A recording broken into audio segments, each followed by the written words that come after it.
नमस्कार दोस्तों, आप सभी का स्वागत है आपके अपने YouTube चैनल टोटल लर्निंग पे। तो दोस्तों यहाँ पर आज मैं आप सभी के बीच बायोलॉजी का फर्स्ट क्लास पोर्शन ला चुका हूँ। यदि दोस्तों आप चाहते हैं कि आप हमारे साथ विशाल सर के साथ डेली प्रतिदिन क्लास करें तो आप हमारे उम्मीद बैच को ज्वाइन करें। और उस बैच को ज्वाइन करने के लिए आपको प्ले स्टोर से एप्लीकेशन डाउनलोड करना पड़ेगा जिसका नाम है टोटल लर्निंग ऐप। और इसके रिगार्डिंग में अगर आप चाहते हैं कि हमें किसी भी तरह का इंक्वायरी हो, कोई कन्फ्यूजन हो, तो आप हमारे नंबर पर 7372039013 पर कॉल या व्हाट्सअप मैसेज कर सकते हैं। और साथ ही साथ दोस्तों आप जानते हैं कि इस चैनल पर टोटल लर्निंग पर डेली रात के 8 बजे क्लासेस दिए जाते हैं। उसके रिगार्डिंग में आपको थ्योरी का नोटिफिकेशन आप हमारे टेलीग्राम चैनल टोटल लर्निंग पर मिल जाता है। और दोस्तों चलिए आज का हम लोग चैप्टर को स्टार्ट करते हैं।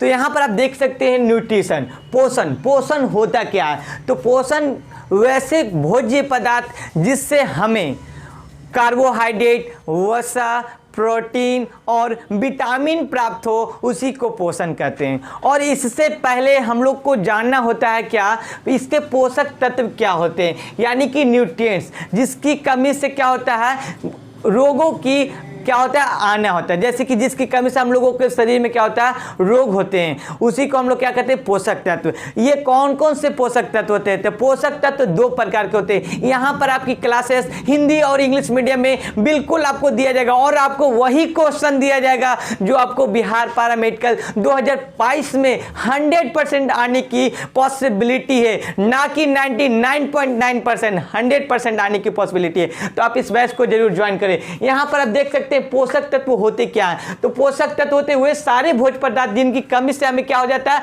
रोग हो जाता है। इसके 2 प्रकार होते हैं। इसके कितने प्रकार होते हैं? यहाँ पर देख सकते हैं all those food substance which deficiency can cause disease are called nutrients. इसके 2 प्रकार होते हैं। सबसे पहला होता है माइक्रोन्यूट्रिएंट्स। माइक्रोन्यूट्रिएंट्स क्या होता है? जिनकी कमी से रोग होता है। तो माइक्रोन्यूट्रिएंट्स में आपका हो जाता है विटामिन होता है और मिनरल्स होता है। विटामिन आप लोग जानते होंगे दोस्तों, हम लोग कम मात्रा में लेते हैं, यानी कि mg मिलीग्राम के रूप में लेते हैं, विटामिन लेते हैं और मिनरल्स लेते हैं। तो हमारा क्या हो गया माइक्रोन्यूट्रिएंट्स।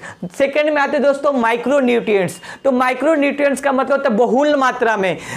माइक्रो का, इस माइक्रो का मतलब हुआ अल्प मात्रा और इस माइक्रो का मतलब हुआ बहुल मात्रा में हम लोग जो लेते हैं उसके बारे में यहाँ पर हम लोग स्टार्ट किए। जैसे कि बहुल मात्रा में हम लोग क्या लेते हैं? वाटर लेते हैं, कार्बोहाइड्रेट लेते हैं, प्रोटीन लेते हैं। ये बहुल मात्रा में लेते हैं अकॉर्डिंग टू एज। तो इसलिए दोस्तों आप यहाँ पर ये देख सकते हैं कार्बोहाइड्रेट। इसी में अब हम लोग पढ़ते हैं एक चैप्टर है कार्बोहाइड्रेट। कार्बोहाइड्रेट क्या होता है? तो कार्बोहाइड्रेट एक प्रकार का इंस्टेंट एनर्जी होता है, ठीक है ना। तो इसका क्या होता है इंस्टेंट एनर्जी में आपको कार्बोहाइड्रेट आपने पढ़ा हुआ। कार्बोहाइड्रेट का एक सिंपल सूत्र होता है जिसको हम लोग बोलते हैं CnH2ON। ये इसका सिंपल सूत्र होता है। हाँ, तो इसका देख सकते हैं दोस्तों यहाँ पर CnH2NON इसका क्या होता है कार्बोहाइड्रेट का सिंपल सूत्र होता है। और यहाँ पर जान लीजिए कार्बोहाइड्रेट में एक डायरेक्टली इंस्टेंटली जो यूज होते हैं जैसे कि ग्लूकोज। अब मान लिया जाए कि एक बीमार व्यक्ति है, अनहेल्दी व्यक्ति है और उसको एनर्जी की आवश्यकता है, तो उस स्थिति में हम लोग उसे क्या देते हैं? तो उस स्थिति में हम उसको भोजन देंगे। जैसे कि मान लीजिए हम उस स्थिति में उसको क्या देते हैं? रोटी देते हैं। तो क्या वो अनहेल्दी व्यक्ति जो है वो रोटी खाएगा, उसको चबाने में समय लगेगा, फिर उसको जल्दी में मात्रा में उसको एनर्जी नहीं मिलेगा। तो उसके लिए क्या होता है उसको करना पड़ेगा, फिर तोड़ना पड़ता है। और यही जो आपका होता है ना वो ग्लूकोज बनता है। तो ये आपको वो डायरेक्ट नहीं दे सकते। तो उसको डायरेक्टली देने के लिए इंस्टेंट प्रोवाइड एनर्जी के लिए हम लोग क्या करते हैं कार्बोहाइड्रेट के रूप में ग्लूकोज का यूज करते हैं। किसका यूज करते हैं? ग्लूकोज का, जो कि इसका क्या होता है स्मॉलेस्ट यूनिट होता है। कार्बोहाइड्रेट का स्मॉलेस्ट यूनिट होता है। और कार्बोहाइड्रेट का रेशियो क्या होता है? तो कार्बोहाइड्रेट का आपका रेशियो होता है दोस्तों 1:2:1। ये इसका क्या होता है रेशियो होता है। तो आप लोग यहाँ पर ये जो आपका क्वेश्चन बहुत ही ज्यादा इंपॉर्टेंट क्वेश्चन होता है। दूध मीठा होने का कारण क्या होता है? यहाँ पर पूछा जाता है क्वेश्चन बिहार पैरा मेडिकल में कि कार्बोहाइड्रेट में दूध मीठा होने का कारण क्या होता है। तो आप लोग अगर जानते होंगे तो इसका दूध मीठा होने का कारण होता है लैक्टोज। दूध मीठा होने का कारण क्या होता है दोस्तों, लैक्टोज के कारण दूध क्या होता है, मीठा होता है। और मैं आपको एक बेहतर एग्जांपल देने वाला हूं कि अगर जो हम लोग चावल बनाते हैं तो चावल से जो माड़ निकलता है तो उसमें माड़ मीठा होता है। वो क्यों मीठा होता है, तो वो क्यों मीठा होता है इसके बारे में आप लोग जानते होंगे, माल्टोज के कारण। माल्टोज के कारण क्या होता है, दूध माड़ मीठा होता है, चावल से जो माड़ निकलता है वो मीठा होता है। ये सब क्वेश्चन आपको पूछे जाते हैं अक्सर क्वेश्चन। और यहां पर एक आपसे क्वेश्चन पूछा जाता है कार्बोहाइड्रेट के कितने प्रकार होते हैं। तो कार्बोहाइड्रेट के दोस्तों 3 प्रकार होते हैं, टाइप्स ऑफ कार्बोहाइड्रेट 3 प्रकार। यहां पर आपकी जो क्लासेस होती है बाइलिंगुअल दी जाती है, आपको कोई दिक्कत नहीं रहेगा, ठीक है। तो आप लोग यहां पर आके अपना आराम से क्लास कर सकते हैं। टाइप्स ऑफ कार्बोहाइड्रेट जैसे कि यहां पर देख सकते हैं, पहला में आपका होता है मोनोसेकेराइड। मोनोसेकेराइड क्या होता है, तो मोनोसेकेराइड में 1 क्या होते हैं, 1 शुगर पाए जाते हैं। क्या, 1 शुगर यानी कि 1 शर्करा पाया जाता है।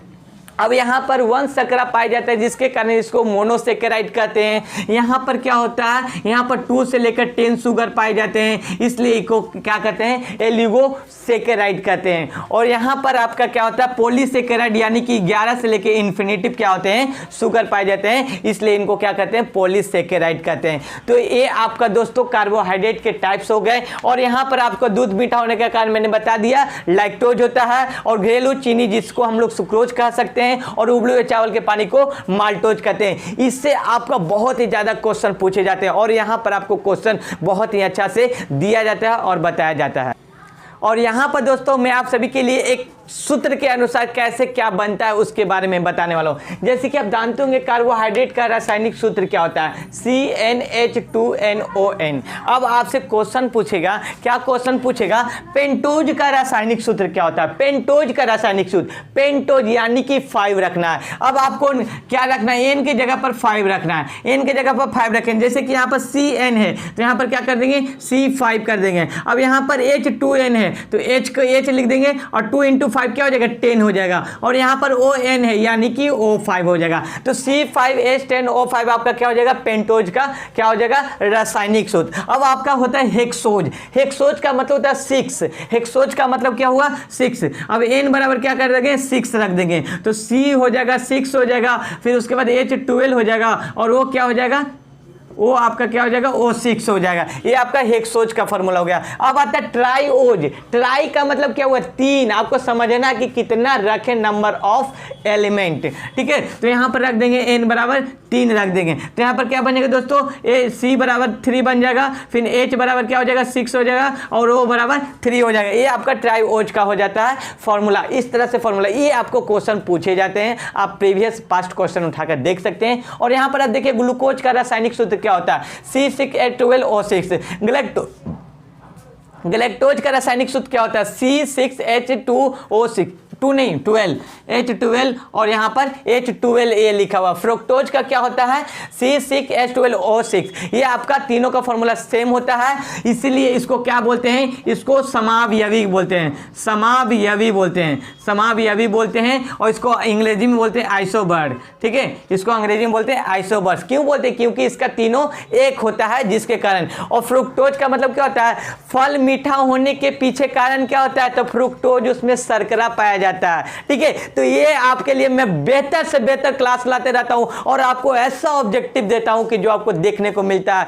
बिल्कुल दोस्तों एक बार जरूर ज्वाइन करें। मेरा कोड विशाल सर का कोड है, उस कोड को जरूर जान लें, क्योंकि उस कोड से ही आपको डिस्काउंट मिलेगा और जुड़ने का एक बेहतर ऑफर मिलेगा। उस ऑफर को भूल गए तो समझिए कि सब चीज भूल गए। मेरा कोड है आपके सामने, कोड मेरा है विशाल 11। ये कोड को जरूर एक बार अपनाएं और आप डिस्काउंट के साथ 100 रुपया डिस्काउंट के साथ उम्मीद बैच को ज्वाइन करें। फिर भी कोई दिक्कत हो तो उम्मीद बैच ज्वाइन करने में, तो आप इस नंबर पर एक बार जरूर व्हाट्सएप कॉल मैसेज करें ताकि आपको उसका सॉल्यूशन मिले और हमारे साथ सारा क्लास का एंजॉय करें, मैथ का, साइंस का, हिंदी का, इंग्लिश का और जीके का। और यहां पर आपको एक उम्मीद के साथ ही इस बैच को नाम दिया गया उम्मीद बैच।